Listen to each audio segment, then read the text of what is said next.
Hello, phone తీసుకెళ్లి మీ సీటుకి. ఇంతకీ మీరెవరు సారు? నేను ఆయనకి తెలుసు. అర్జెంట్ అని చెప్పు. పేరు చెప్పకుండా ఫోన్ ఇస్తే మా సేటు కోపడతారు. ఏయ్, బాయ్ నుంచి ఫోన్ అని చెప్పు. ఎవరికి బాయి? మా సేటుకు బాయా? చెట్టు పెళ్ళడానికి బాయా? నేను ఖల్లీదిని మాట్లాడుతున్నాను. ఇంతకే నువ్వేం చేస్తావు? నా గురించి తెలీదా నీకు? టీవీలో చూడలా? టీవీలోనా? ఏ సీరియల్లో వస్తా? మారుతుందా సాలి? కేకరేకొచ్చా? నేను దహితుందే పోను. సరే, మీ సేట్ ఇంట్లో ఉన్నాడా లేడా? ఇంట్లో లేడు, బయటికెళ్ళాడు. కార్ బయట ఉంది. నా మనిషి బయటే ఉన్నాడు.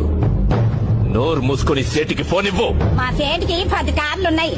ఏ కార్లో ఉంటాడో, ఎక్కడికి పోతాడో నీకేం తెలుసు? సరే, నంబర్ చెప్తాను, రాసుకొని సేట్ వచ్చాక ఇవ్వు. చెప్పు. 00 తెలుగులో చెప్ప. 00. నెంబర్ ముందు సున్నాలు ఎందుకుంటాయి? ఏయ్, మీ సేటుకి చెప్పు 10 కోట్లు ఇవ్వకపోతే చస్తాడని. 10 కోట్ల నీకా? నాకు జీవితమే సరిగ్గా ఇవ్వడు. నీకెందుకు ఇస్తాడు 10 కోట్లు?